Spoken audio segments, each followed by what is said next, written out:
relaciones, leer, busquen un resumen, mal consejo, pero si están hasta los huevos, busquen un resumen que esté más o menos completo. Por ejemplo, el de Sol Paduan está muy bueno.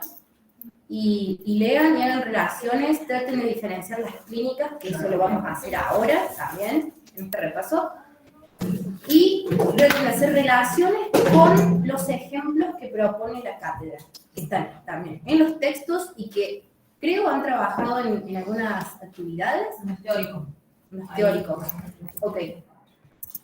Yo también suelo dar ejemplos, pero por ahí me voy un poco de la cátedra, pero voy a tratar de leer. En mi resumen están los ejemplos como vienen, digamos, pero yo por ahí doy otros ejemplos, me voy un poco a la mierda y digo otras cosas que por ahí, pero bueno, como para que lo entiendan.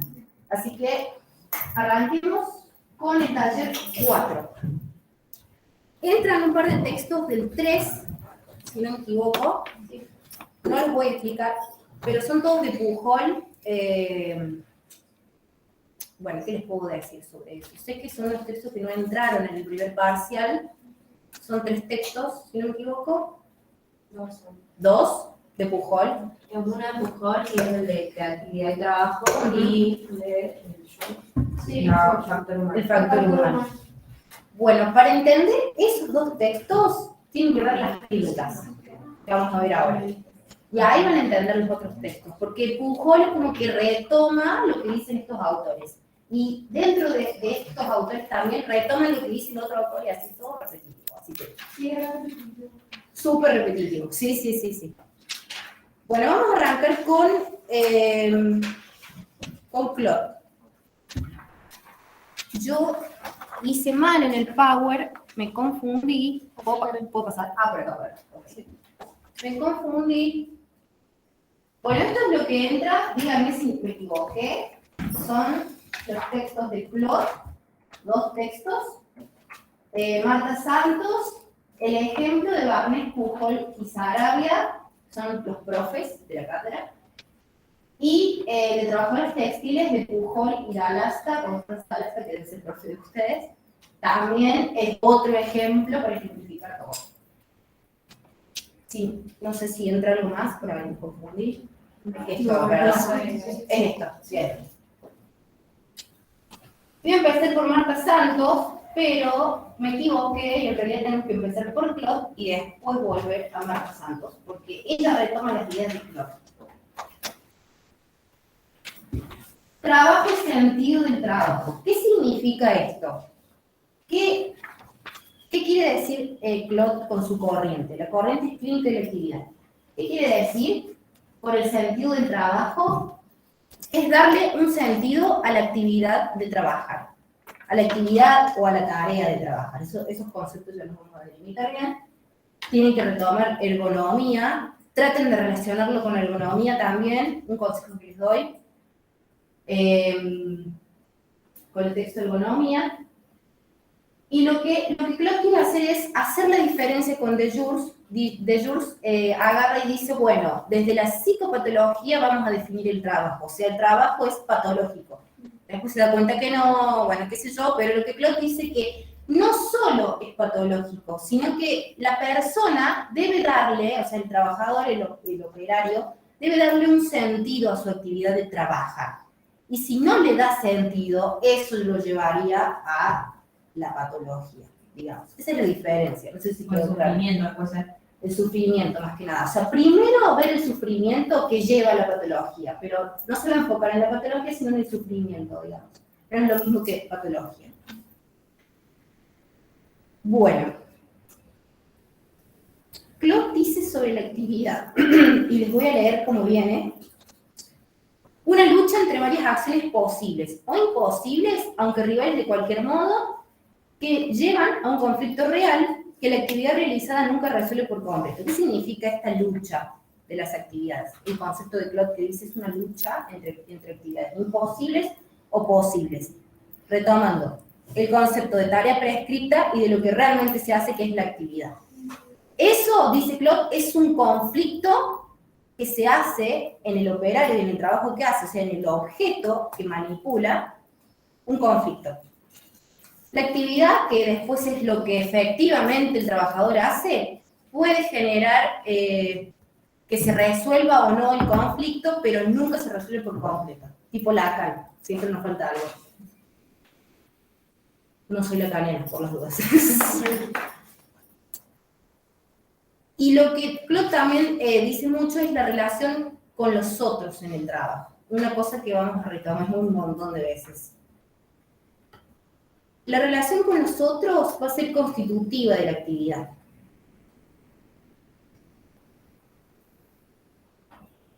Después habla de las ocupaciones y las preocupaciones.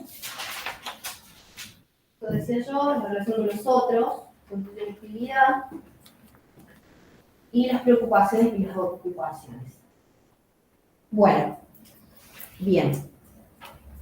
Él dice que tarea y actividad, digo yo por ejemplo, tienen una relación dialéctica. Dice, tiene una relación recíproca. La tarea, digamos, transforma la actividad y la actividad transforma la tarea. No, así, una flecha había sido así. Digamos, la tarea es lo que nos dicen que hagamos y la actividad es lo que realmente hacemos. Por ejemplo, nos dice, estudien todo laboral y nosotros estudiamos, bueno, taller 4 y el taller 5 más o menos. Y así. Eso sería. Y acá el texto da un ejemplo que a mi entender es bastante complicado, pero bueno, voy a tratar de bajar lo más que pueda. Habla de unas operarias que trabajan haciendo pastas, no sé si lo leyeron en algún lado. Bueno, hacen pastas, lo voy a simplificar lo más que pueda. Hacen pastas y tienen que manipular una máquina. Resulta que en una de las máquinas la sémola se mete y empieza como a dificultar el trabajo. La sémola, bueno, no sé si saben, es una especie, como la polenta, digamos. Se mete entre los... y no deja que, digamos, es lo que yo entiendo, así lo hago en mi cabeza, ¿no? Bueno, ¿qué tiene que hacer la operaria, digamos? Limpiar para poder seguir produciendo. Pero ¿quién debería hacer ese trabajo? El mecánico. Entonces dice, el concepto de preocupación, que no es el que nosotros entendemos cuando dicen, tiene que hacer los preocupacionales. Por ejemplo, el chequeo médico, entonces pruebas. Bueno, no, esto no. Acá habla de preocupación y dice, acá la operaria tiene una preocupación. Es realmente hacer la producción. Y la ocupación es tratar de llegar a punto con todo lo que tiene que hacer. Para ser más clara.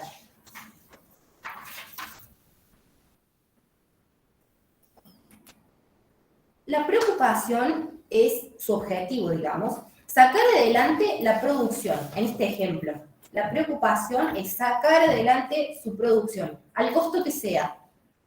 Cuando se traba y se ensucia, tiene que ir y limpiarlo, a pesar de que ese no sea su trabajo. Y la ocupación es, bueno, la actividad que realmente hace, si produce 40 paquetes o 20 paquetes, esa sería la ocupación. Entonces dice, acá el mecánico le está, digamos, cediendo su ocupación a la operadora y ya pasa a ser una preocupación, porque tiene que sacar adelante su producción al costo que sea, si tiene que limpiar, si tiene que hacer tareas de sistemas, por ejemplo, que eso lo hace el de sistemas, todo eso es una preocupación, porque no le corresponde, digamos, pero aún así lo tiene que hacer porque si no, ella se atrasa. ¿Se entiende? ¿Qué otra cosa podemos sacar de este ejemplo? A ver. Por ejemplo, decir, bueno, estas operadoras tienen un género profesional. Claude dice que es una disponibilidad psicológica de un colectivo de trabajadores y trabajadoras de una historia en común que la sobrepasa y le brinda recursos. Digamos, todos nosotros somos compañeros de una organización. Esta organización tiene una historia, ha sido fundada por tal, siempre tuvo una modalidad de trabajo definida. Todo eso es la historia y algo que tenemos en común. Somos compañeros de una organización, compañeros de una organización. Entonces, lo que permite que esta operadora pueda sacar adelante su producción, haciendo una relación de conceptos, es que tiene un género profesional. Tengo una historia que compartimos entre nosotros Y yo puedo decir, bueno, si a mí, por ejemplo, tengo que producir todas estas botellas y no tengo tapa, se me rompió la tapa, bueno, trato de buscar la forma, porque ya antes la historia de la organización me da como, no sé, recursos, digamos, para yo poder decir, bueno, tengo que ir a tal lado, ver qué pasó, poner el plástico, bueno, no sé cómo se fabrican las tapas, y seguir con mi producción. ¿Se entiende? Eso es el género profesional, que es algo más bien colectivo. Y el estilo profesional, que primero lo llama estilo individual, pero en realidad es estilo profesional, es la inteligencia o la creatividad, podemos llamar también, lo podemos relacionar con el concepto de creatividad, que tiene una persona, cada uno de nosotros que trabaja en una organización lo tiene. Y eso también tiene que ir en concordancia con el género profesional. O sea, con todos, o sea, yo sé hacer esto, se me ocurre, bueno, en vez de tapa podemos usar, no sé, algo más ecológico, más fácil de hacer, ahorrar. Bueno, sí, genial, pero todos tenemos que hacer lo mismo. Porque no da que yo lo haga si estamos en una producción en masa, por ejemplo. O sea, tomando este ejemplo. Y después habla de el sufrimiento. Klotz dice que el sufrimiento no es solo el dolor psíquico o físico que alguien pueda tener, sino que es la disminución o la detracción de la capacidad de actuar, de poder hacer, de movernos, digamos, general, tomándolo en general. Significaría en este sentido, en psicología laboral, que si yo no puedo desarrollar un tipo de trabajo o una actividad en mi trabajo, enfermo o sufro, en términos de que sufro. Y dice que, bueno, este sufrimiento que se puede ocasionar por no poder hacer una acción determinada dentro de un trabajo, dentro de una actividad de un trabajo, puede tener dos destinos. Chicas, Sí, a ver. Sí, está rojo.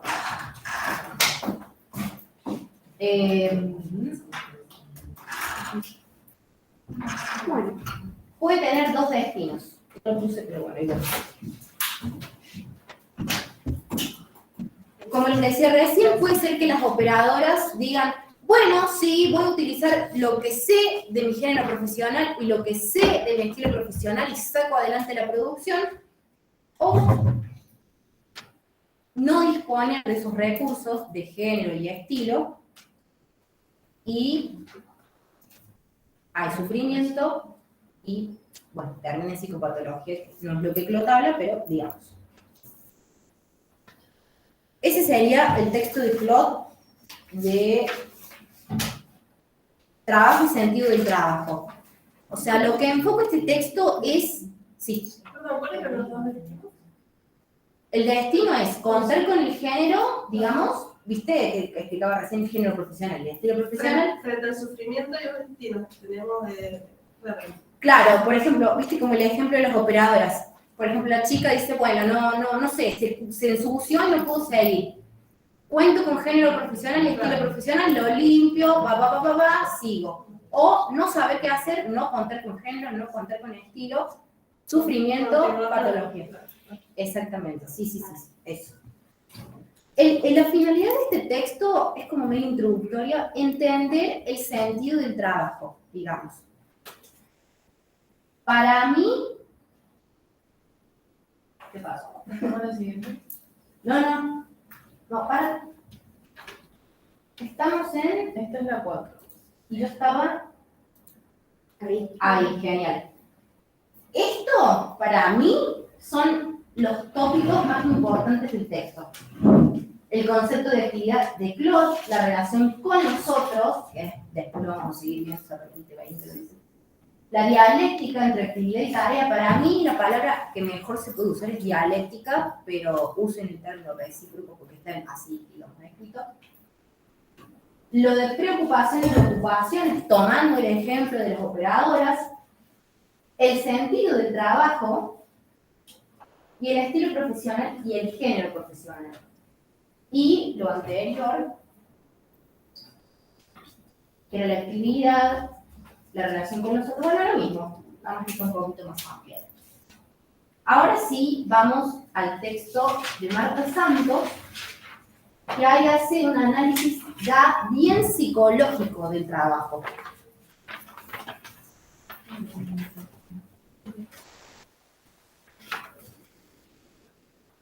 Y dice que el trabajo tiene una función psicológica, social y un desarrollo. O sea que tiene una función subjetiva, subjetivante. Y ella lo que va a tratar es la relación entre el trabajo y la subjetividad, que también sería una relación dialéctica.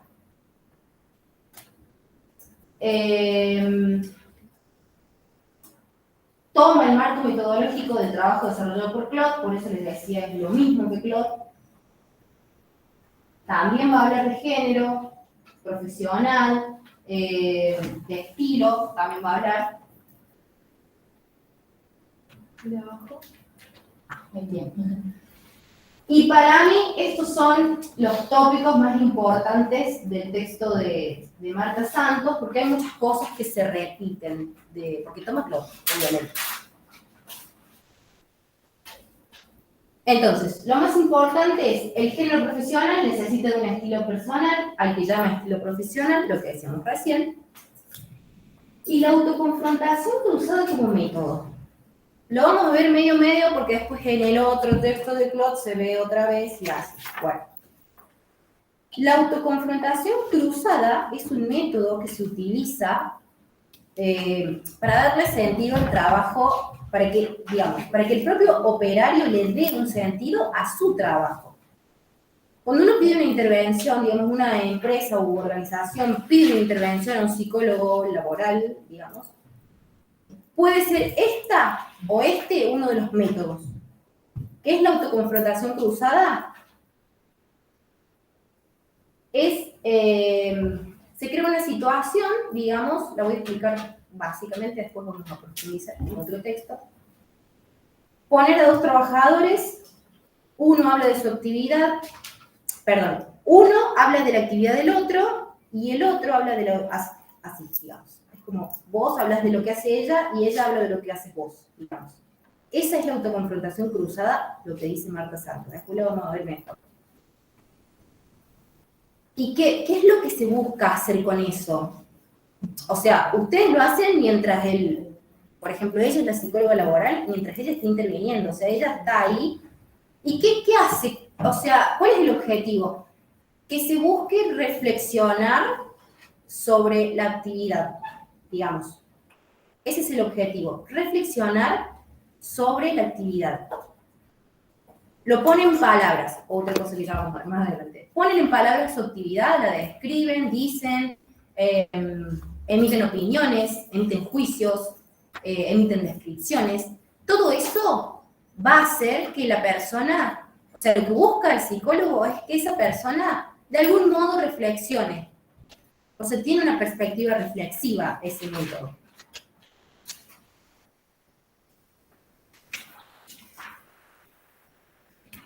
Después, bueno, tomando el concepto de Claude de la actividad, lo que vimos recién, pero ella agrega otra cosa. La actividad del trabajo es personal, interpersonal, transpersonal e impersonal. Para mí lo más importante para tener en cuenta y saber... ¿Me comí una hoja? No.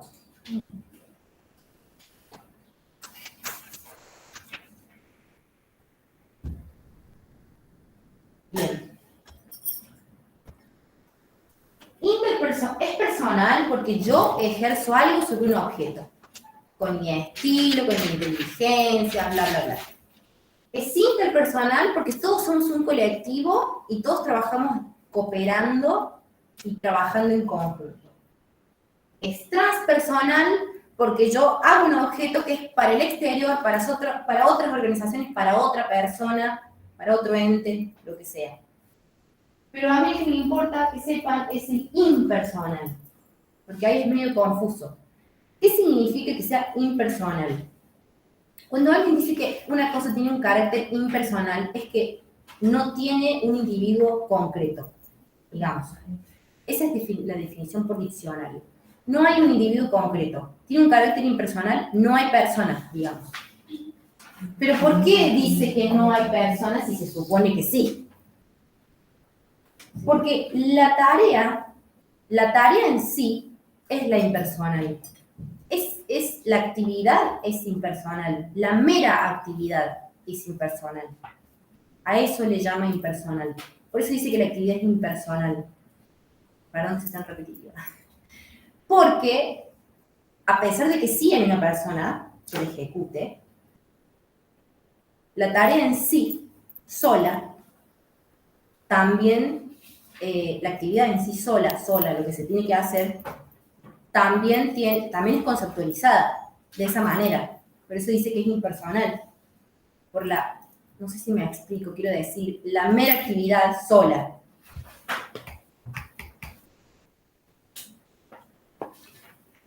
Y después saqué, pero no está acá, pero lo voy a decir.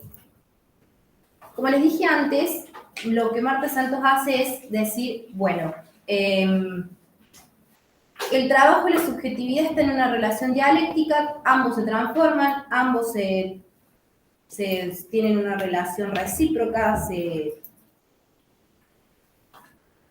dice el teórico de la profe? Y lo voy a leer. Dice, la subjetividad constituye el sujeto. Es aquello que lo define, son los estados en que él se presenta en las acciones y en las relaciones que establece. Eso lo sabemos de por sí. Pero el mundo del trabajo también es un mundo subjetivo, porque está integrado por actividades, interacciones, representaciones, pensamientos y sentimientos.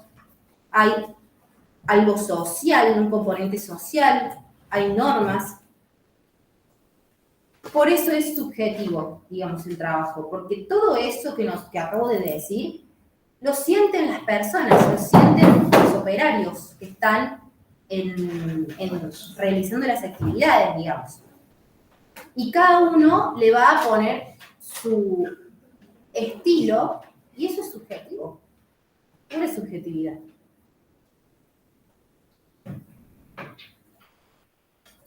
Ese sería el texto de Marta Santos. Para mí es un recorrido muy corto, y aparte tomando lo que dice Claude, que es básicamente lo mismo. El otro texto de Claude. Formación a partir del trabajo.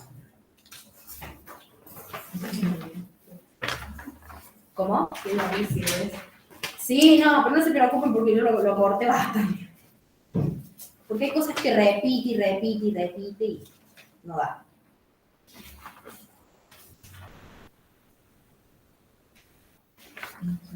A mi entender, si no me equivoco, sí.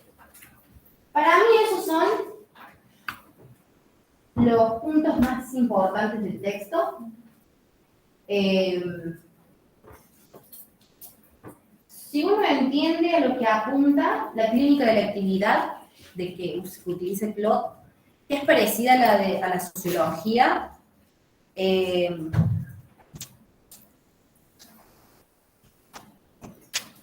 está, es como mucho, no hay para... O sea, sí es un texto largo, pero si uno rescata, digamos, lo importante, está. Y acá sí entramos en lo que es la autoconfrontación cruzada como método de análisis del trabajo. Y acá se lo explica bien explicado, digamos. Se le propone a los sujetos dar a conocer para otros, digamos, ya sea un investigador, o sea, el psicólogo, o un experto en el terreno, y también para sí mismo, obvio, cuestiones que surgen en el desarrollo de actividades profesionales presentadas con la ayuda de documentos y videos grabados. Es decir, que, por ejemplo, yo les presento acá un video de algunos de ustedes haciendo su trabajo. Y somos varios. Es colectiva la discusión, digamos. Y yo después digo, bueno, decime vos, ¿qué ves? ¿Qué estás haciendo? Y vos empezás a explicar, estoy haciendo esto, qué sé yo. Igual me parece que ahí, me parece que no lo hice tan bien, y son juicios. Pero igual a mí me parece que yo debería hacer tal cosa o no hacer tal cosa, y ya esa es una opinión. Todo eso es la autoconfrontación cruzada. Y tiene 3 fases.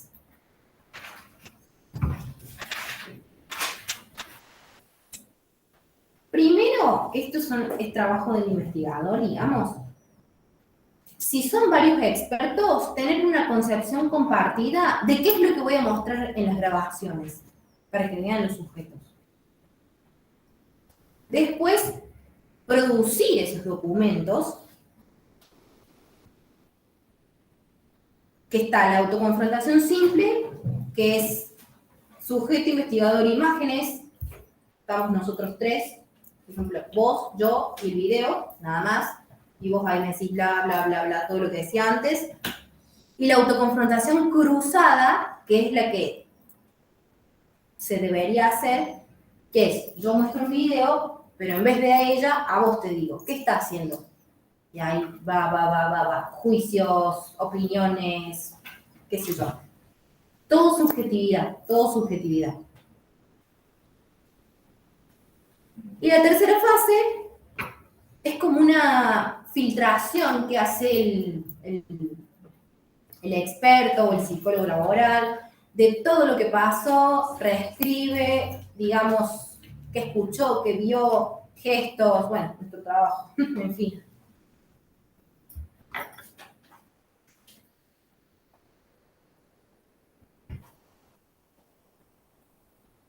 Y después dice lo que les quería decir antes, que el lenguaje es muy importante.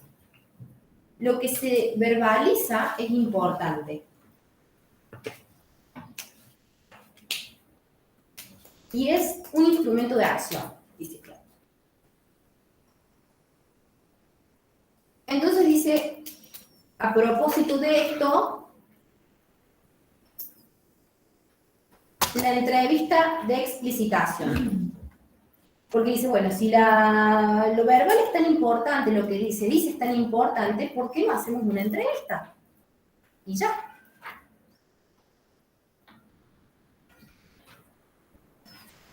¿Por qué una entrevista de explicitación y por qué le llama así? Porque se hace una creación psicológica de la descripción de su trabajo. Dice opiniones, emite juicios, las descripciones.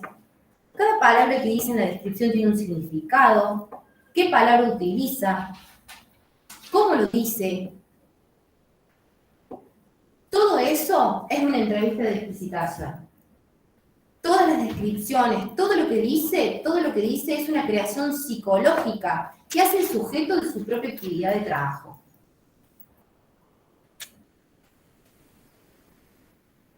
Y por supuesto, porque es una acción entre sujetos, entre personas. Es un coanálisis del trabajo entre 2 personas, el experto y el individuo o sujeto que trabaja. El otro punto importante es otra forma, un abordaje etnometodológico. Suena medio a antropología. Por definición del diccionario, para que se entienda, porque por ahí dicen abordaje etnometodológico, ¿qué es? Bueno, la etnometodología es una investigación de los métodos que utilizan los individuos para darle sentido a sus prácticas. Por ejemplo, descripciones. Por ejemplo, juicios. Todo eso se hace como una investigación de qué es lo que dice el sujeto, porque eso de alguna forma le está dando sentido a su trabajo. Está poniendo su subjetividad, está diciendo, ciertas cosas, y todo eso que dice, cómo lo dice, qué dice, descripción, juicios, emociones, siento que, todo eso es una creación psicológica. Por ende tiene subjetividad, y por ende le está dando un sentido a su actividad de trabajo. Es lo importante, digamos, en la clínica de la actividad de CLOT, darle sentido al trabajo. ¿Cómo? ¿Qué métodos? Estos, por ejemplo. Creo que hay más, pero bueno, no importa. No los toman. Y después está el método de instrucciones óseas. Está muy bueno ese.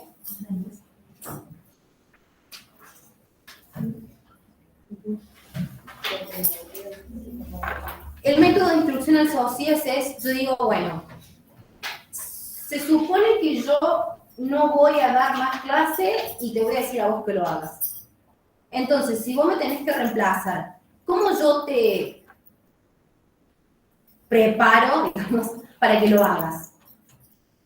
Todo eso, lo que yo hago para prepararte a vos, para que vos me reemplaces, es instrucción. Y vos serías el socias. Es eso. Y lo que se quiere es facilitar la focalización de los detalles. Porque yo al ser, por ejemplo, experta en esto, tengo cierta forma de decirle, bueno, mira, te puede pasar que tal y tal cosa, haces tal cosa. ¿Viste cuando te pasa tal cosa? Bueno, haces tal otra. Ah, fíjate que cierta persona es como muy preguntona. A esa es como, bueno, hace tal cosa. Y así, digamos. Y ahí estamos como yéndonos muy al detalle. La persona, al ser experta, empieza con los detalles. Les pasaré en sus trabajos, que han tenido que capacitar a alguien que entró nuevo. Y bueno, y empiezan a hacer de pormenores. No sé, si por ejemplo son de atención al público, hay uno que viene que es re mucha pelotas, a ese le decís pa, y ya está, queda conforme. Y así. ¿Se entiende? ¿Soy clara? Bueno. Y los 4 planos que se tienen que tener en cuenta en la instrucción al socias es el campo de las relaciones, porque la instrucción al socias es una relación, claro, interpersonal. Es las relaciones que tenemos, pero con la tarea. ¿Cómo nos relacionamos nosotros con la tarea? ¿Cómo nos relacionamos nosotros con nuestros pares? ¿Cómo nos relacionamos nosotros con la jerarquía, con nuestros superiores? ¿Y cómo nos relacionamos nosotros con respecto al exterior, a las otras organizaciones o para quien trabajamos, para la sociedad, para otra empresa, para vendedores, lo que sea? Y acá otra vez vuelve a hablar de la actividad. Tengan muy en claro lo que es el concepto de la actividad. Todo, cuando dice la actividad, vayan y anoten en un costado todo lo que dice sobre actividad, que es un concepto muy importante. Puede ser mirada como unidad de intercambio social. Nosotros al realizar una actividad de trabajo, hay un intercambio social. Por más que sea un trabajo en una máquina aislado, sí o sí hay un intercambio, quizás con mis compañeros, quizás con mi jefe, hay un intercambio social siempre, hay un intercambio con otros, siempre. Como acción operacional, porque obviamente estamos operando en forma de trabajo, la actividad es el trabajo que nosotros hacemos, y la actividad de otros en relación al objeto, que eso lo vamos a ver en otro texto, con otro ejemplo muy bueno. Esas serían las dimensiones en las que se puede mirar la actividad. Y después dice que la autoconfrontación, dice, tiene 2 fases. Opera en 2 tiempos. La primera fase, el sujeto se confronta a sí mismo cuando hace la actividad, por ejemplo, del socias. Yo te estoy dando la instrucción y me estoy confrontando a mí mismo, porque de algún modo, no me quiero ir muy por las ramas, pero es como si el otro fuera mi espejo. Me va a reemplazar. Entonces yo le tengo que decir todo lo que yo hago. Y en ese intercambio de lo que yo le digo, lo que yo hago, es como que de alguna forma me estoy cuestionando a mí mismo, estoy hablando de mí, digamos.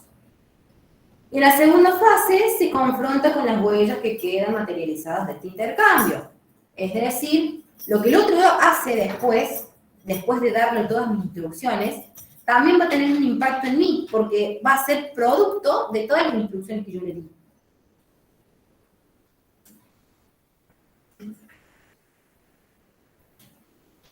Y bueno, para mí eso es todo en el texto de Clot largo. No sé si tienen alguna duda puntual con ese texto, algo más que se han leído, porque es muy largo. Nada. Al final también dijiste algo de 3 fases, que no lo entendí. Cuando empezaste a hablar de autoconcentración. Sí, a ver si te digo.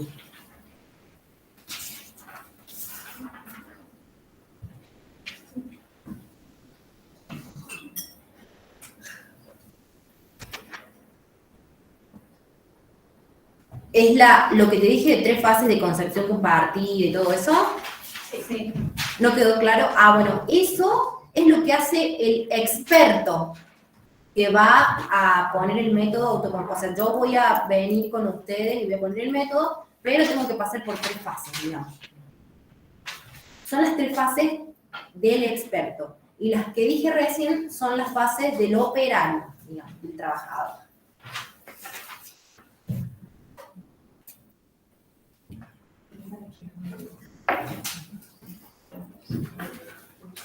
¿Tienen alguna duda con el texto de Clot? ¿Algo para decir? ¿Comentarios? En el chat, ¿hay alguna duda? Me olvidé de los espíritus. Dice, yo no entendí lo de los 4, no sé qué, del socias. Los 4 planos. Los 4 planos de socias.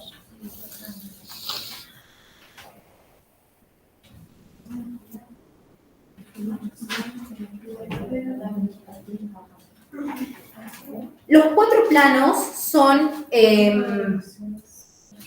que se le exige al instructor que tenga en cuenta cuando le va a dar las instrucciones a socias.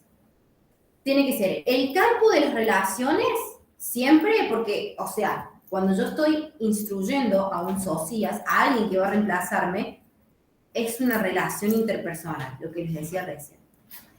Y se tiene que tener en cuenta la relación que tenemos entre nosotros con la tarea, la relación que tenemos entre nosotros con la jerarquía, la relación que tenemos entre nosotros con el exterior o la otra organización o para quien trabajemos, y la relación que nosotros tenemos con nuestros pares. Esos serían los 4 planos que se tienen que tener en cuenta cuando yo voy a instruir a alguien que me va a reemplazar, a un socio, digamos. ¿Quedó claro?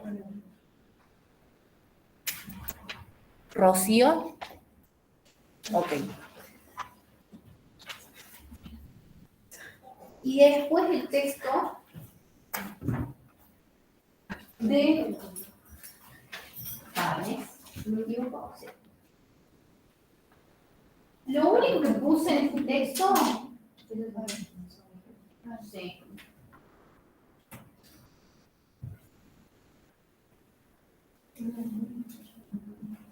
Es una intervención que se hizo bajo el programa de calidad de empleo en una Dirección General de Fabricaciones Militares.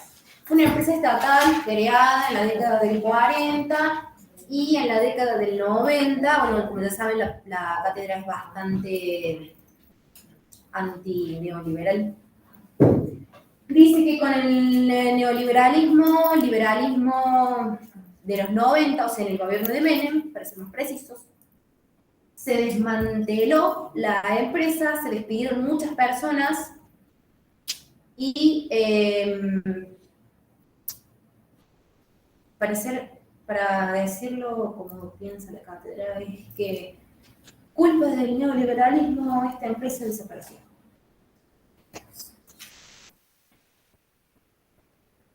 Entonces, ¿qué pasó después? Con esta intervención realizada en el programa de calidad de empleo, cuando se trató de recuperar y reactivar la empresa, había una brecha generacional, porque imagínate, de los que trabajaban, por ejemplo, en el año 50 después cuando se hace esa activación, que creo que fue en el año 2000, si no me equivoco, o algo así. Bueno, fueron como 40 años de diferencia, más o menos 30 y pico. Y había gente que tenía, qué sé yo, 50 y pico de años, y gente que tenía 20, 18. Hay una brecha generacional. Ese era el problema. ¿Cómo homogeneizar, digamos, de alguna manera, a todos los que trabajaban, siendo que algunos no tenían ni idea y estas personas habían pasado por todo eso, por, qué sé yo, quizás habían estado desde que se fundó, por la desmantelación de la empresa, después volvieron, tenían otros conocimientos, incluso también en esos años mejoró la producción, se hicieron otras cosas, hubo un avance tecnológico, metodológico, hubo globalización. Por ejemplo, en los 90 empezó la exportación, que antes quizás no había en el gobierno de Perón, porque se apelaba a la industria nacional. Todo eso, la gente grande lo conocía, pero alguien que viene de nuevo, de 18 años, 19, no sabe, como cuando nosotros caemos a la facultad no tenemos ni idea a los 18. Bueno, esto era básicamente lo mismo. Entonces, ¿qué tenía que hacer? Que creo que es la cátedra. ¿Qué tenía que hacer? Tratar de homogeneizar de alguna manera, no usen esa palabra, una forma de decir, tratar de que estas personas más grandes le puedan transmitir sus conocimientos a estos chicos más chicos, o inexpertos, o sin experiencia, o que no sabían ciertas cosas que los demás sí. Y lo que hacen es proponen una metodología. Uy, la letra está muy chica. No grande. Sí, no se ve nada. Ahí. El 9. Si lo presentan. Sí. Lo que pasa es que lo presento, pero no se ve acá. No se ve en el ¿Y si se agranda? Y se pone el Zoom, Sí, igual en ahí el abajo.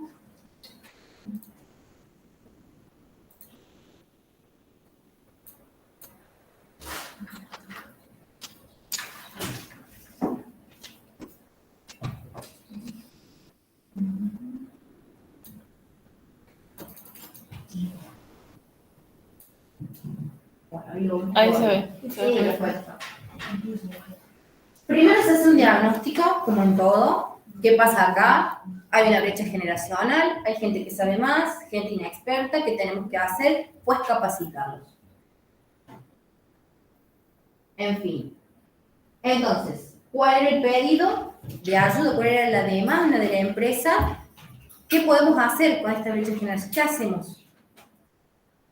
Entonces, capacitar por parte de la empresa a esas personas inexpertas nuevas y poder redefinir conjuntamente las demandas que hace la sociedad a la empresa, o sea, para lo que se dedica la empresa, en términos de una intervención más clínica ya, o sea, bien psicológica de alguna manera. Primero lo diagnóstico y después decir, bueno, ¿qué hacemos para, una vez que tenemos el diagnóstico, qué método utilizamos? Se desarrolló el proyecto Transferencia Intergeneracional del Conocimiento, que es no tradicional y permite un debate reflexivo por parte de los trabajadores sobre las situaciones de trabajo vividas, como les contaba recién. Todo lo que ellos vivieron en esos años, esta gente no lo sabe. Entonces, ¿qué vamos a hacer? Le vamos a contar nuestras experiencias. Mientras yo las cuento, reflexiono sobre lo que digo, y los demás también reflexionan sobre, mirá lo que le pasó, mirá por dónde pasó, mirá qué cosas vivió, qué sé yo. Y así poder identificar las competencias claves, las aptitudes, como en cualquier trabajo, qué competencias, qué aptitudes, para los procesos de la fábrica y poder co-construir, o sea, entre expertos, psicólogos, jerarquía, pares, los más viejos, los más nuevos, entre todos un saber que sea del colectivo de trabajo. Es decir, en términos de Bloch, un género profesional. Y después está el texto de Pujol, del desarrollo ocupacional de los trabajadores textiles. A ver.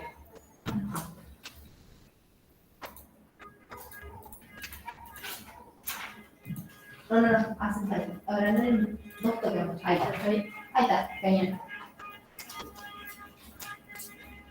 Esto fue una intervención que hizo la cátedra hace un par de años.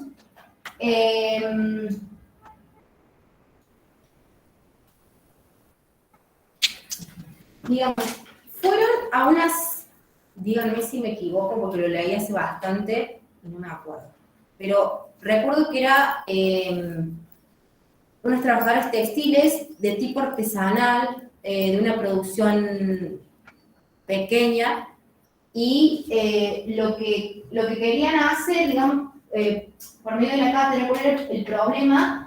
Que pudieran producir a gran escala, o, bueno, no a gran escala, sino más. Entonces, fue una experiencia de extensión del Instituto Nacional de Tecnología e Industria, justamente por eso, porque desarrollaron su trabajo con procesos medios rudimentarios. Y se trataba de capacitarlas para que tengan el conocimiento para poder hacer procesos más modernos, digamos. Ese fue el objetivo del trabajo, de la intervención. ¿Quedó claro? Dije algo mal, no sé, porque lo leí hace mucho y no me acuerdo. ¿Lo leyeron? No. Somos todos. Pero bueno, ¿quién sí lo leyó? ¿Vos lo leíste? ¿Está bien lo que dije? Sí. Es así, ¿no? Nada más que decir. Porque creo que es largo encima. Bueno, eso. No más. No más. Bueno, y esto fue el taller 4.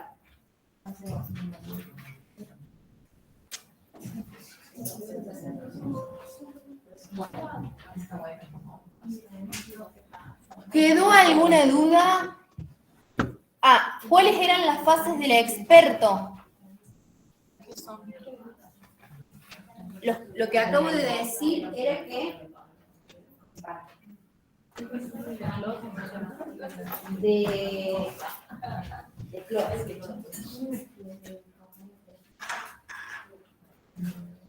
¿cuáles eran? ¿Cuáles eran las tres fases del experto?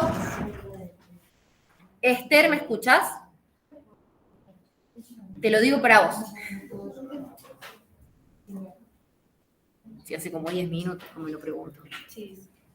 Bueno, las tres fases son, tener una concepción compartida de los videos que se van a mostrar, de qué actividades vamos a seleccionar para mostrar, después producir esos documentos que vamos a mostrar, seleccionamos qué actividades, las grabamos, es la producción, grabarlas y mostrarlas.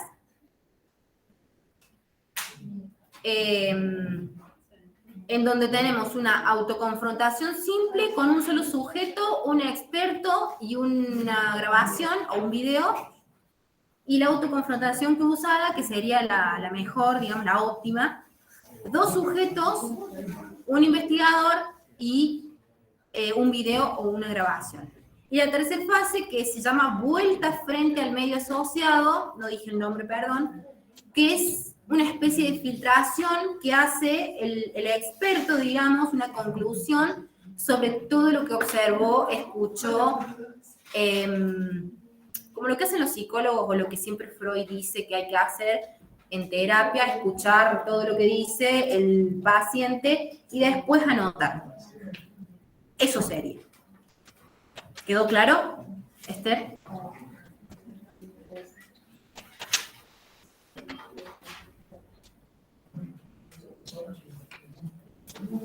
Ok.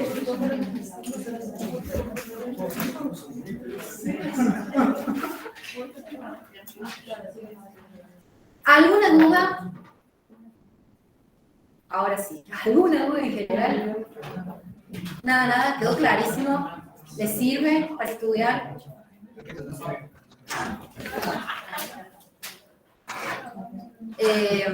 Como les decía recién, vayan a un resumen, está mal lo que estoy diciendo, si quisiera escuchar la próxima parte del vayan a un resumen, puntualicen esto y ya está.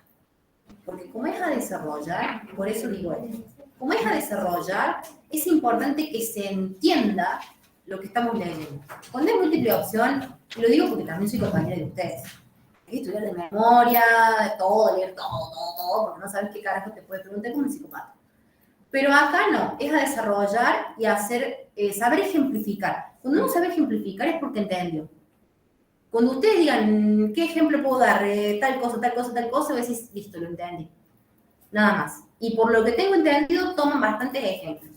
Así que lo tienen que entender sí o sí, como venga. Y bueno, después si pueden leer los teóricos, que no estaría de más, si no pueden, bueno, pero si pueden, léanlos, porque también hay cosas para tener en cuenta que quizás las tomen. No sé cómo es. Bueno, cuando yo la cursé no tomaban de los teóricos, yo no iba, pero bueno. Ahora sí toman. Por ejemplo, Por ejemplo. es que toman una sola consigna y ponen, no sé, suponen utilizar los conceptos de autoconfrontación cruzada, no sé, tarea, trabajo y Con un ejemplo. poner alguno de ellos y ejemplifica. Sí, pero ejemplificar con O sea, que si vos no sabes el ejemplo, o sea, el caso. Claro. Es como que también te lo hice, sí o sí. Porque siempre estaban a los ejemplos.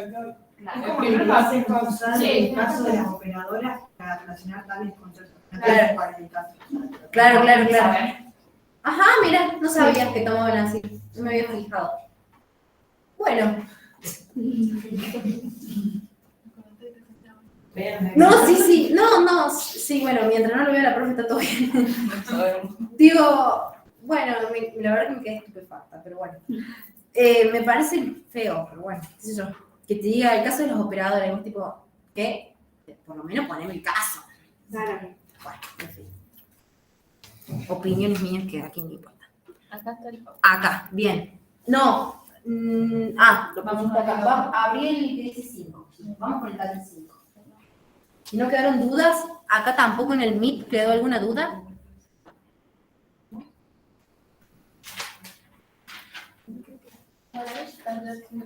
El taller 5. Bien.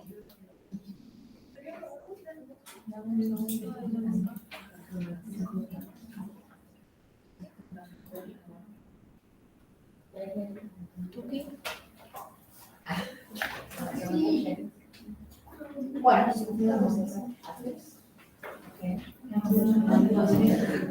A ver si me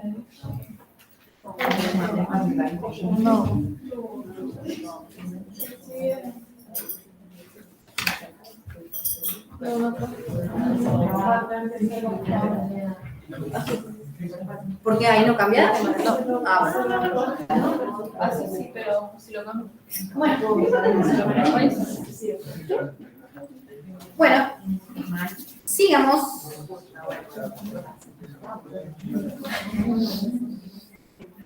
Taller 5. Salud, trabajo y riesgos. Más que nada, riesgos. Salud, sí, más o menos. Pero riesgos. Se habla bastante de ese concepto, digamos. Está implícito en todo lo que dice. Tenemos los textos de Zavala Jimena, Psicodinámica del trabajo, que es lo mismo que de Durs, que es de la psicopatología y la psicodinámica del trabajo. Haneke, que habla de la clínica de la actividad, que es Claude Louvier, que es la intervención psicosociológica. Lo escribí mal. Sí, es psicosociológica del trabajo, que es otra clínica de la actividad, para tener en cuenta, otra clínica del trabajo, INEFA, que habla de los riesgos psicosociales del trabajo, que ese es un texto que sí habla de los riesgos, todos riesgos hablan, o sea, todos son los riesgos psicosociales, que bueno, por ejemplo, lo podemos relacionar con este texto. Entonces, vimos.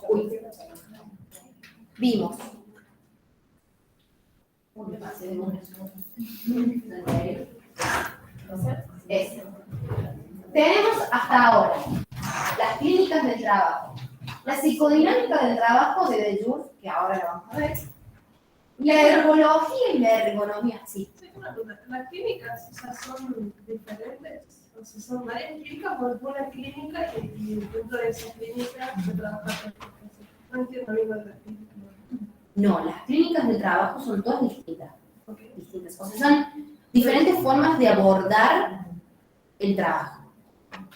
Como diferentes corrientes. Claro, sí, es como cognitivo-conductual, psicoanálisis, Lacan. Ajá. En el teórico le llaman corriente.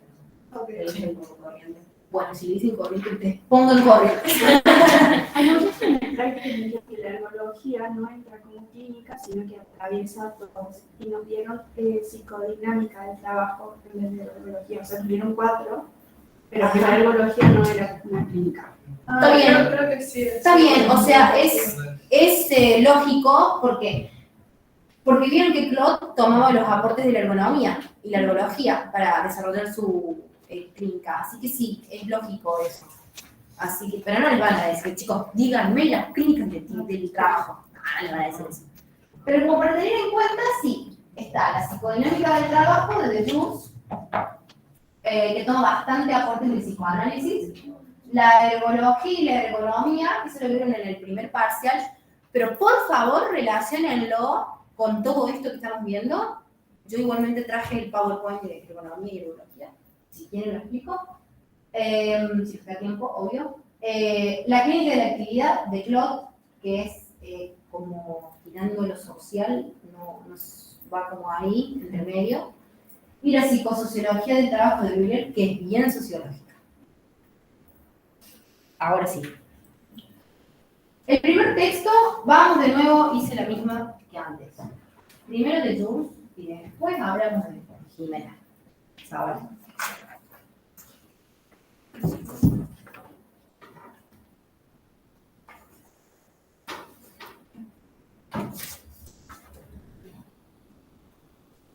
Bueno, el texto se llama De la psicopatología a la psicodinámica del trabajo. Estos para mí son los 3 puntos a tener en cuenta. Y creo que hay otros más. Sí. Bueno, primero vamos con estos puntos. También habla de lo mismo. ¿Por qué? Primero, ¿por qué se llama de la psicopatología y la psicodinámica del trabajo? Porque primero de Jules dice que sí, el trabajo genera psicopatologías, y después dice no exactamente. En cambio, vamos a llamar a todas las manifestaciones psicológicas que tiene o que subyacen al comportamiento del individuo que trabaja, psicodinámico, lo vamos a llamar.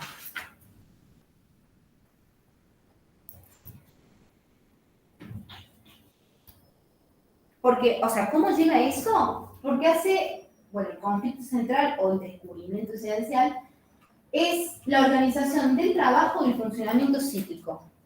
También son, que es lo mismo que Claude, digamos, en otras palabras, una relación dialéctica también. Y porque además el funcionamiento psíquico, como sabemos, está en constante movimiento, por eso psicodinámica.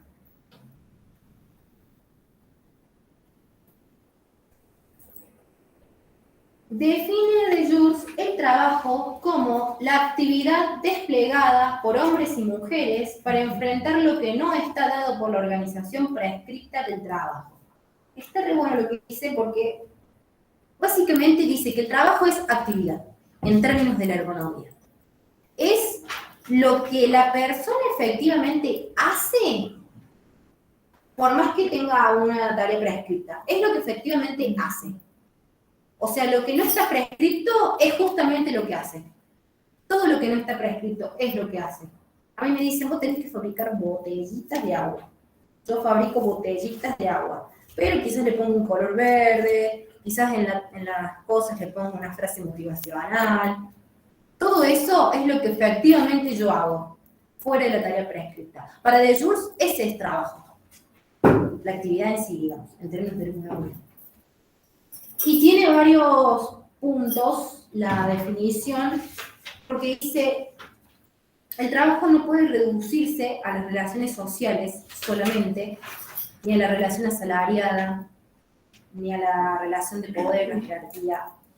O sea, no puede reducirse a la relación con el par, con lo que se percibe como retribución, en términos monetarios, ni con la jerarquía.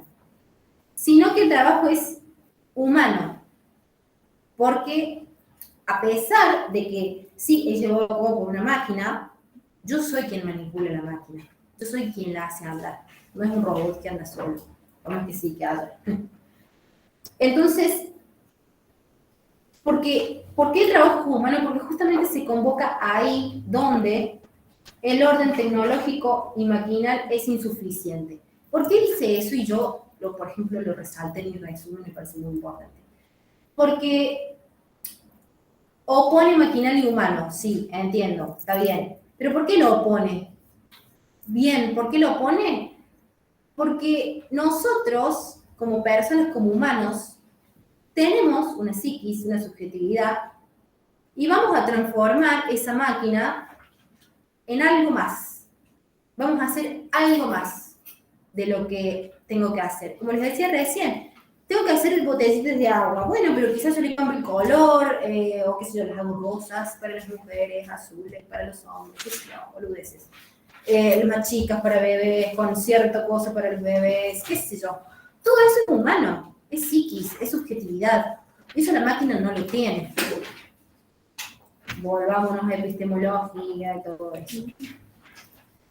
Eso la máquina no lo tiene y no lo va a tener por más que hagan un robot, no sé, súper, no lo va a tener porque eso es propiamente humano. Es el funcionamiento psíquico, claro. Otra cosa que tiene lo humano es la creatividad, porque el trabajo siempre es creación de novedad, de algo inédito, de iniciativa, de invención, es una actividad subjetivante. ¿Y por qué subjetivante? Porque se pone en juego, valga la redundancia, la subjetividad. Por ejemplo, vienen y dicen, estamos vendiendo poco un producto, estamos vendiendo poco, hay que hacer algo para que pase, para que no se suban las ventas. Y bueno, le pongamos la cara de Messi, todo lo que tenga Messi vende. Eso es meramente humano, eso es creatividad. Bueno, creatividad, todos lo hacen, pero bueno, supongámonos. Es creatividad. Decir, bueno, no sé, como ahora viene el mundial, voy a sacar papitas, las Lay's, que siempre son lo mismo. Vamos a poner la cara de los jugadores. Y adentro vamos a poner un premio y si lo completan se ganan no sé qué. Una entrada para ir al mundial, ojalá. Todas esas cosas, digamos, son pura creatividad.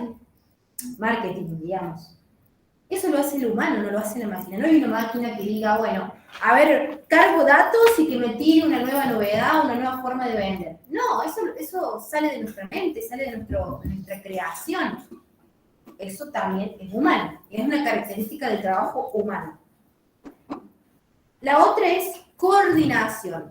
O sea, yo tengo este tipo de ideas, pero tengo que estar cooperando con los demás. Si vamos a hacer, por ejemplo, esa idea, todos tenemos que estar de acuerdo en que vamos a hacer eso, y uno hace, qué sé yo, las figuritas, el otro le pone la cara, el otro la separa por paquete y así. Muy taylorismo, fordismo, lo que estoy diciendo, pero bueno, es así. Entonces, todo eso debe coordinarse. O, por ejemplo, yo tengo mi idea, vos tenés otra, bueno, genial, están re buenas, bueno, pero vamos a buscar una forma de que las dos ideas se puedan llevar a cabo en el trabajo. Eso es cooperación. Perdón, coordinación.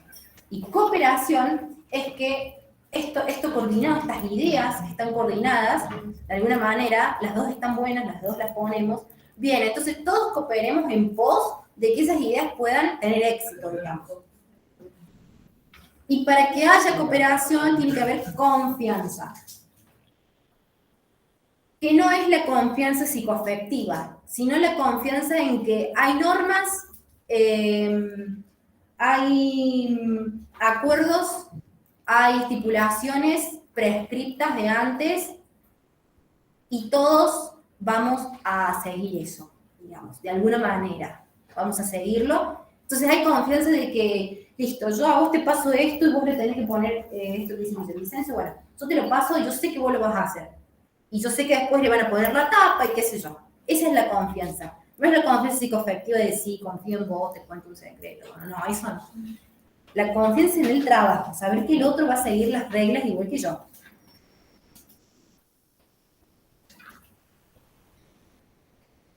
Y tener en cuenta que para el trabajo hay una movilización subjetiva de la personalidad y de la inteligencia,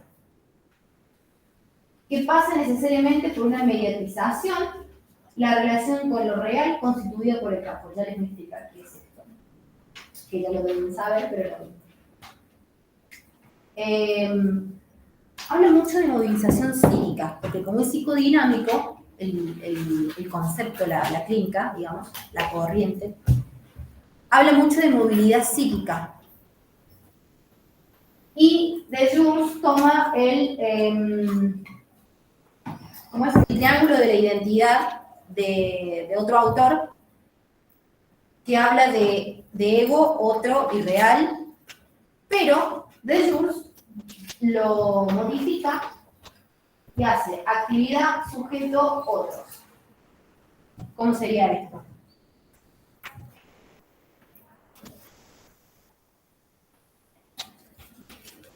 Lo principal del texto de Deleuze es tener en cuenta que para él el trabajo que hace una persona tiene que ser reconocido por el otro.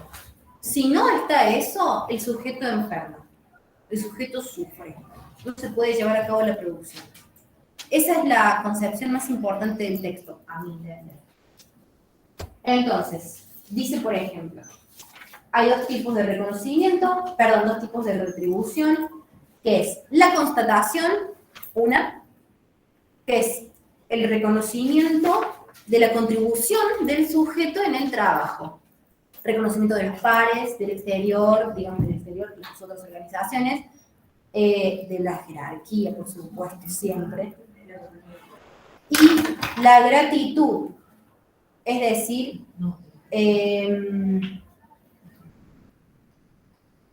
que no va por el tema de decir gracias por lo que haces, Viola.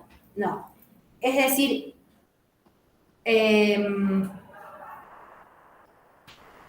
¿cómo puedo decir? Se emiten juicios cuando uno trabaja, por ejemplo. Están los juicios de utilidad, que tienen que ver con la gratitud, ¿no? Decir, bueno, el juicio de utilidad, que es uno de ellos, por parte de la jerarquía, dice, bueno, sos re útil, me reservís. Lo que haces, lo haces muy bien. Eso es una retribución por gratitud. Y después está el juicio de belleza, que es tipo, está muy bueno lo que haces, me encanta lo que haces, es muy lindo lo que haces, que te dice tu compañero. Che, qué lindo lo que haces. Eso es el juicio de belleza. Son dos juicios en la retribución por gratitud. Y después dice, en el triángulo que la relación entre la identidad del trabajo está mediatizada por los otros. En el juicio de reconocimiento. ¿Por qué les digo esto primero? Para que podamos ir a esto. Entonces, el sujeto va a identificarse con la actividad que realiza. Como decíamos recién, la actividad es subjetivante, la actividad es placentera. Por ejemplo, dice, ¿cómo va el sufrimiento al placer? Y porque yo hago la actividad, la hago bien, los otros me reconocen que lo hago bien, súper, mucho placer.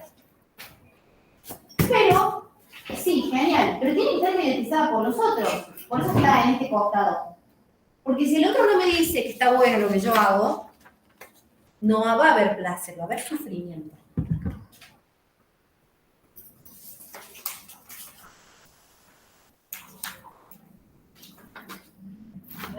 Después tenemos estos otros puntos también importantes del texto. Y de Jules dice que, por ejemplo, la metodología que utiliza Claude a él no le parece. Dice que no es necesaria. Y que, por ejemplo, no debe haber entrevista individual o de dos personas. Tiene que ser una discusión colectiva. Un debate tiene que ser. Las intervenciones tienen que ser siempre en colectivo. Generar discusión, contradicción. Que digan, yo no sé, yo digo que este trabajo o lo que hacemos tal y tal cosa. Y el otro le diga, no, pero no me parece, a mí me parece que tal y tal cosa. Eso es lo que Deleuze quiere generar. Y es una forma de analizar también la subjetividad, porque lo principal es la palabra, todo lo que se dice, cómo se dice, cuándo se dice, todo que se dice, todo es muestras de la subjetividad que tiene ese sujeto que emite el juicio, la palabra y todo eso. Y recurrir, por supuesto, siempre a la palabra y a la escucha del experto, la palabra del sujeto. Cuestiones al contemplar: la demanda y la escucha.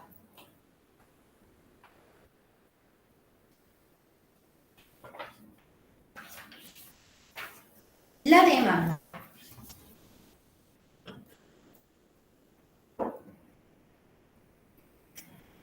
La demanda siempre va a exigir un trabajo de elaboración por parte del sujeto, porque sí o sí, cuando habla, cuando dice, hay una elaboración, como decíamos recién, hay una apuesta de la psiquis, hay una apuesta de la subjetividad, hay una creación psíquica, decía Claude. Bueno, acá hay una elaboración que hace. O sea, a uno se le demanda, uno demanda decir, bueno, contame vos, ¿qué opinas de tu trabajo? ¿Qué me podés decir, mejor dicho, para que sea más algo? ¿Qué me dirías de tu trabajo?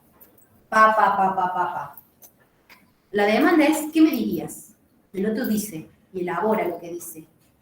Es una elaboración que proviene de su psiquis.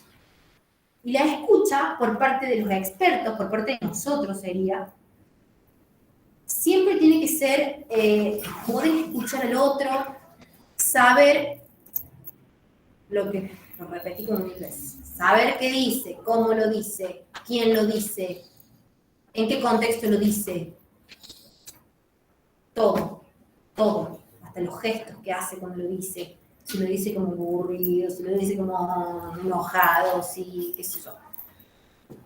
Todo eso tiene que ver con la escucha. La escucha es también lo visual, ¿no? Tener en cuenta lo visual. Y después el concepto de psicodinámica, que yo lo busqué en el diccionario, yo uso siempre eso. Un current tip que les tiro es, cuando ven una palabra así, tipo psicodinámica, endometodología, qué sé yo, búsquenlas en el diccionario antes de leer, y van a ver que es más fácil de entender. Chicos, lo aprendí en cuarto año, pero bueno. Nunca es tarde. Nunca es tarde.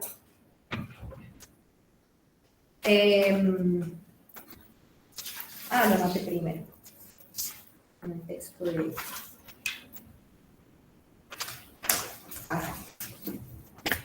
La psicodinámica enfatiza el estudio de las fuerzas psíquicas que subyacen el comportamiento, o sea, sentimientos y emociones de un sujeto.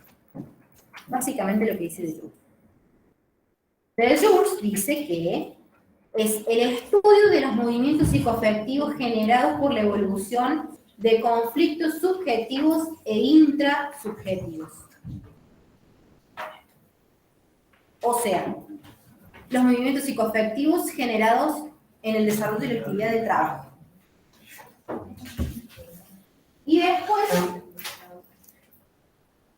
lo que es alienación social, alienación mental y alienación cultural. ¿Lo han visto esto? ¿Lo tienen como visto? ¿No? ¿En los teóricos nada?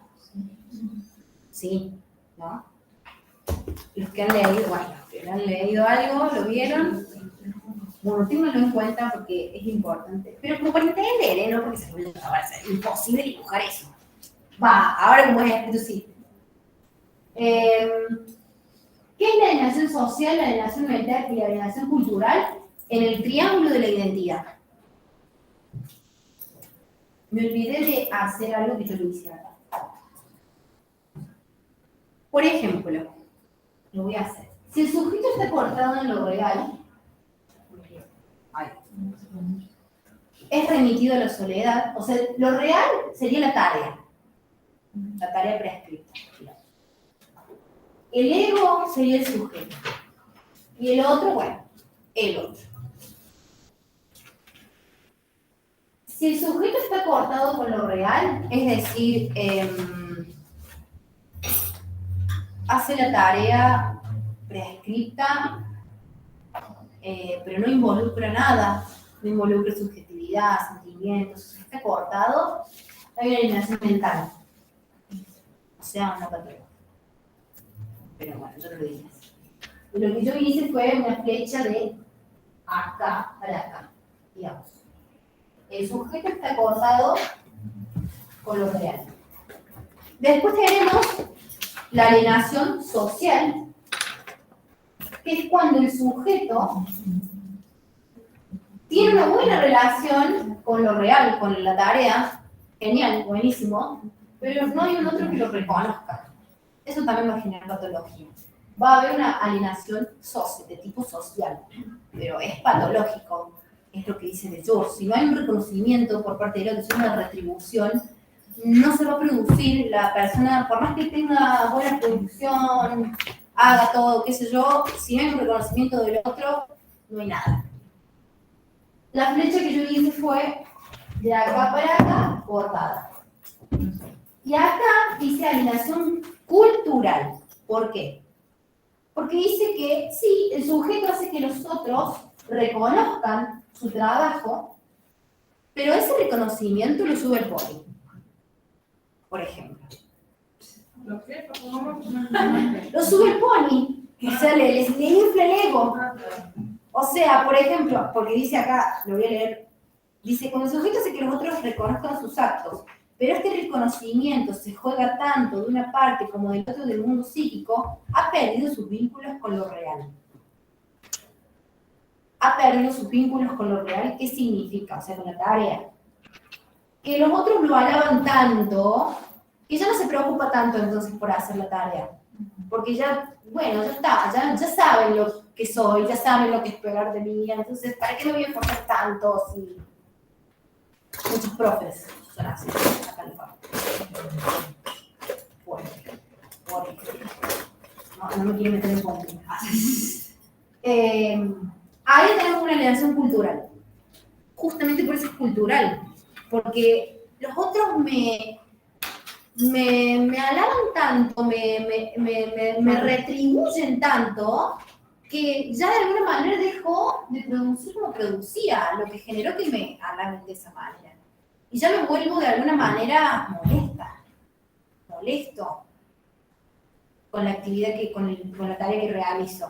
Ya es incompleta, le falta algo, no cumple con los requerimientos, no acapara las necesidades.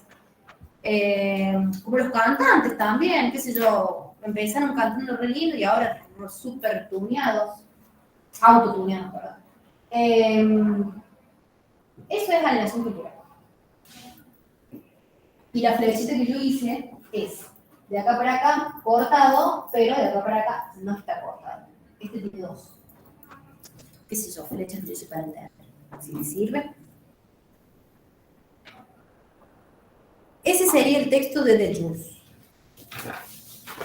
O sea, todo esto va a generar identidad, de alguna manera. Si yo tengo una buena producción, cumplo con los requerimientos de la tarea prescripta, desarrollo una actividad y además los demás me retribuyen, no estoy generando una identidad. La identidad se genera cuando yo hago algo, o sea, desarrollo una actividad, un trabajo, ese trabajo a mí me transforma y me da una identidad, es decir, soy enfermera, soy psicóloga, eso es una identidad. y que los otros digan, ella es psicóloga, ella es enfermera, también me da una identidad. Nada más, para mí, nada más. ¿Alguna duda? Creo que este texto también es bastante largo, ¿no? Sí. Bueno, Yo tengo una duda cuando, sí. cuando en este texto hablan como lo real del trabajo, en un momento, que dice como que es lo que no es pensable, lo que no se puede simbolizar. Y como un ejemplo que, claro, como un ejemplo que decía era como, no sé qué le pasa a esta máquina, o sea, como que no se puede decir qué es lo o sea, y eso es lo que genera como conflicto, así decirlo. Pero no termino de entenderlo bien. Claro, o sea, medio lacaniano. Pero bueno, o sea, lo que significa es que, o sea, lo real es la tarea prescripta. Lo que me dicen que tengo que hacer. Eso es lo real. Y siempre va a involucrar, por ejemplo, una máquina. Yo, por ejemplo, sí manipulo la máquina, pero la máquina tiene ciertas cosas que yo no sé. Entonces, si se traba o algo, como con la computadora que recién nos pasa, ¿qué carajo pasa acá? Que no se pone PowerPoint. Ahí estamos diciendo algo, no sé lo que pasa ahí. Yo no lo puedo simbolizar porque no lo puedo resolver. O sea, me están dando una tarea prescrita y hay algo que yo no sé hacer. O sea, como no lo sé hacer, no lo puedo simbolizar, no lo puedo representar. Eso es lo real de la tarea. Eso que con la máquina puede ser, o con la tarea en sí, digamos, una actividad en sí, un servicio en sí, viene alguien y me insulta y yo no sé por qué. ¿Qué pasó que me insultó? No lo digo en psicología. ¿Qué sé yo, enfermera? ¿Por qué me insultó si yo lo atendí? Si lo curé, ¿por qué me vino y me insultó? Quizás por algo es, pero yo no lo puedo simbolizar. No sé por qué. Eso es lo real de la tarea prescripta. Porque quizás esta persona viene y me reclama algo que a mí me ordenen que yo haga y yo quizás no lo hice porque hago otra cosa. Y ahí, o creo que me enojé mucho, pero creo que ahí te dice, la persona te dice, che, te insulta porque no hiciste tal cosa que tenías que hacerlo, pero vos no lo haces porque lo haces de otra manera. Y vos decís, eso es lo real. A mí me dan una orden, digamos. Me ordenan que yo haga esto y esto. Y quizás yo esto no lo hago. Y alguien viene y me reclama por eso, en los servicios más que nada. Y vos decís, ¿pero por qué? No lo puedo simbolizar, no me doy cuenta. Eso es lo real. Todas aquellas cosas son lo real, que dice que es inconmensurable y no sé cuántas cosas más, que como lo que dice Lacan, que lo real es esto y el otro, parecido, eso, digamos, eso que yo no entiendo, ¿qué pasa? Claro, porque en el texto decía como que había como diferentes salidas de eso, de esto. Y una de esas era como esto de la inteligencia o la creatividad, la inteligencia práctica, y la otra es el sufrimiento y eso. Entonces yo lo pensaba como que si era en el medio entre la actividad y la tarea real. Pero, ¿Sí? ¿sí? Sí, claro. Esa estaba en duda. Sí, o sea. Como para entenderlo lo había pensado como en el medio, pero no sabía si era así. Sí, buenísimo fue el lío con el ejemplo, pero sí. Lo que trataba de decir, o sea, la persona hace. Bueno, me viene uno y me reclama porque yo no hice tal cosa que supuestamente lo tengo que hacer. Y yo hice otra. Esa es la actividad, lo que yo hice. Y no entiendo entonces por qué me está reclamando si yo lo hice bien. Lo juré al fin y al cabo. Pero me está diciendo, no sé, dejaste tal cosa, no hiciste tal otra. Eso es, digamos, lo que yo no puedo simbolizar. Cada conflicto o cada problema que tenga la máquina o lo que sea, es lo real. Y yo no lo puedo simbolizar porque quizás no lo entiendo, porque quizás lo hago de otra manera. Eso es lo real que dice que no se, que es inconmensurable, no sé cómo, algo así. Algo con I es eso. Algo que yo no puedo simbolizar porque no lo entiendo. Porque yo lo hago de otra manera. Porque una cosa es la tarea prescrita y otra la actividad. O sea, otra la que yo hago. Termino haciendo, ¿ah? Así que, ¿alguna otra duda? Nada más. Espíritu, ¿tenemos allá? ¿Alguna duda? No, por el momento. Ah, bueno. Bien. Vamos con Hanke, que toma Claude. Lo mismo. Distinción de tarea prescripta y actividad efectiva. Tarea prescripta, lo que me dicen que haga. La orden, lo que tengo que hacer. Más que nada es lo que tengo que hacer. Y la actividad efectiva es lo que termino haciendo, que generalmente es distinto a lo que me dicen que tengo que hacer. Y después, otra vez sobre qué es actividad, según Claude. Y dice otra cosa más. Arman viene con el concepto de actividad, pero bueno. Dice, cubre tanto lo que se hace como lo que no se hace y aquello que no se puede hacer. Todas las posibilidades, multicausal el concepto. Porque hasta ahora decíamos, bueno, la actividad efectiva, o sea, el concepto de actividad es lo que se termina haciendo. Pero él dice, no solo es lo que se termina haciendo, sino lo que no se hace, lo que pensé que podía hacer, lo que sueño que puedo hacer, lo que no hice, lo que no puedo hacer. Después, el otro, nuevo referente epistemológico contrario a los aportes psicoanalíticos. Como les decía recién, Deleuze toma los aportes psicoanalíticos. ¿Cuántos textos había? Ah, sí, porque no volvía ya volvemos al primer. Deleuze toma aportes psicoanalíticos, ya lo vamos a ver, pero Claude no. Y eso es lo que dice Hanke. Claude toma un nuevo referente epistemológico de lo que es, para poder interpretar, digamos.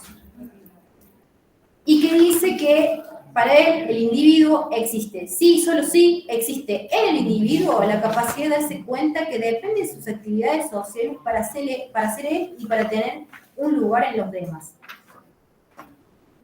Diferenciando. Deleuze, ¿qué dice? ¿De qué decíamos recién? Que necesitamos el reconocimiento del otro, no solo del trabajo. ¿Y Claude qué dice? Que sí, que el sujeto existe en medida en que sabe que transforma a un otro, ¿sí? Pero por medio de su actividad, de lo que él hace. Esa es la diferencia. No le da mucha bola al otro, digamos. En cambio de yo sí. Y habla de movilidad psíquica también.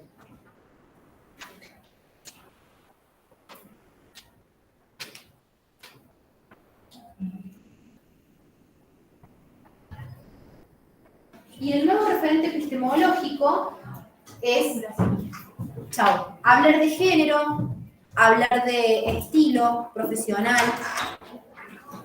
En realidad, Claude toma a la ergonomía, sería el referente epistemológico. Toma la ergonomía, y la ergonomía no tiene aportes psicoanalíticos, digamos, tiene otros aportes.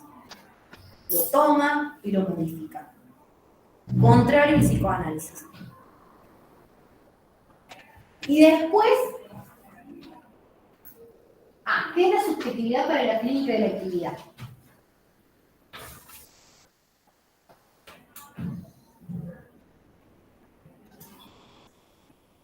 Habla, por ejemplo, de cuando el sujeto no puede llevar a cabo cierta actividad, o sea, no puede llevar a cabo una acción. Eso impacta en la subjetividad. Eso genera sufrimiento, malestar. Para la clínica de la actividad, esa es la subjetividad. Todo lo que se pone en juego para hacer una actividad y no la puedo hacer. Hay un obstáculo ahí que no me deja. Eso me enferma. Me enferma, digamos. Me hace sufrir, me provoca malestar. Para la clínica de la actividad, esa es la subjetividad. Y después dice, porque bueno, después volvemos a hablar de trabajo prescripto, el otro, la palabra, lo que es el género, lo que es el estilo, cosas que ya vimos, no quiero repetir.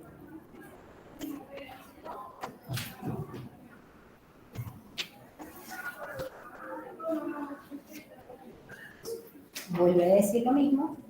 Y después dice, bueno, la clínica de la actividad tiene un proyecto constituido de 3 aristas. O sea, tres ángulos, 3 componentes, 3 factores. Primero, es un proyecto científico. ¿Por qué científico? Porque tiene evidencia y porque lo desarrollan expertos para poder intervenir en el trabajo, en los sujetos, como posicionamiento desde la acción, o sea, ¿cómo? Sí, el segundo, sí, perdón. Como posicionamiento desde la acción, opera claramente desde una perspectiva crítica, es decir, si yo no puedo llevar a cabo cierta acción, malestar, y la clínica de la actividad se sitúa como un enfoque de intervención, la tercera. Sí, es una intervención, digamos. O sea, los expertos se forman en la clínica de la actividad e intervienen desde esa teoría. Como yo, por ejemplo, intervengo desde la cognitiva conductual. Y una cosa que le quería explicar era que otro aporte epistemológico es de Vygotsky. Claro, me he olvidado. Entonces, en el plano de la acción, por ejemplo, que es el segundo, dice que hay una posibilidad de acceso a la salud. ¿Por qué? Porque se abordó la cuestión del sufrimiento que emerge de una actividad impedida, como decíamos recién, de un estrechamiento del sujeto, pero una vez que, entonces, si el sujeto puede realizar el trabajo, habría salud, generaría salud, o evitaría que enferme, si el sujeto puede desarrollar plenamente su actividad del trabajo. Para tener en cuenta sobre por qué sería saludable la clínica de la actividad o en qué punto sería saludable. Y en el plano de la intervención, poner en práctica las metodologías que hablábamos antes, la autoconfrontación cruzada, la entrevista explícita, las instrucciones socias, hacer un análisis etnometodológico, todo eso sería la intervención por medio de esas modalidades, digamos, según plan. Y después vamos a hablar de la otra clínica o la otra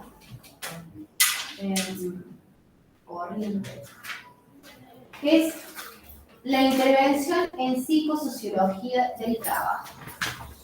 O sea, bien social. Vale la redundancia.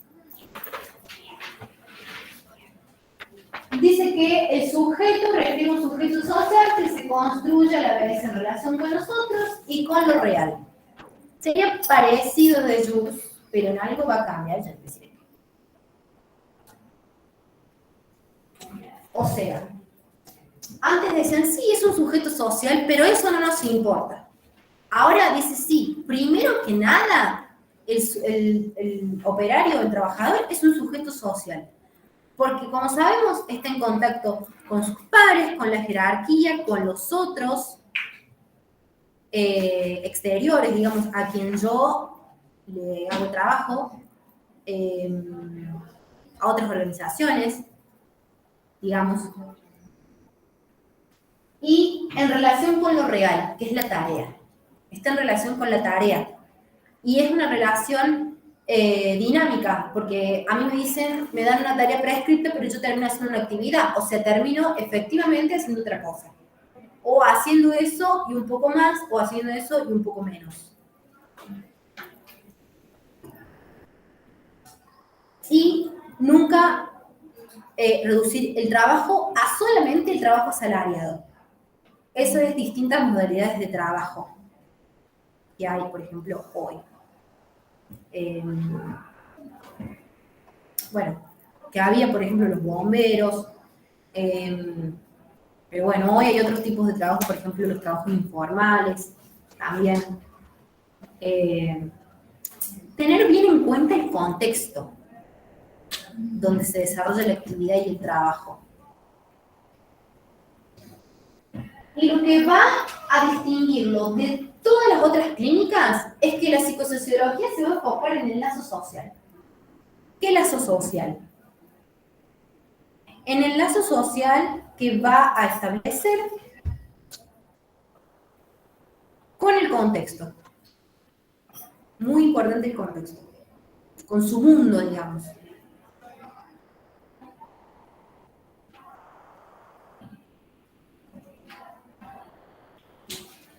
Después habla de, el otro punto a tener en cuenta, las demandas sociales y distinción entre encargo y demanda. Otra cosa que también tomó de la ergonomía, por eso las atraviesa tan bueno lo que dicen. ¿Quién es tu profesor? Jara. Es nueva. Ah, no. Viviana, creo que se llama. Es nueva. Sí, está bueno lo que dice, y es lógico, porque está hablando de encargo y demanda, y es lo mismo que la ergonomía o la ergología, habla lo mismo. Entonces, todas parten de ahí, o al menos atraviesa todas. Así que, por favor, hagan la relación. Lo voy a leer tal cual dice, perdón, las demandas sociales.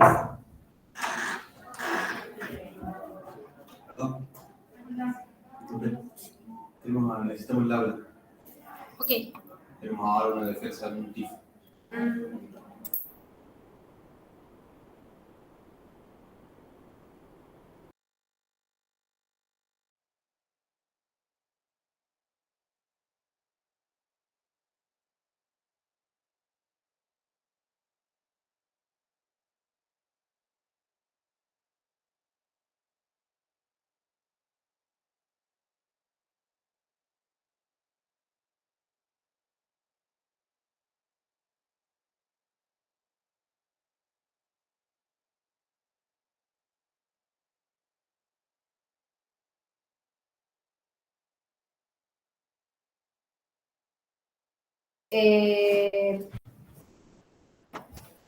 Vulnerables en el sentido de no produce, no tarda mucho, produce menos, qué sé yo.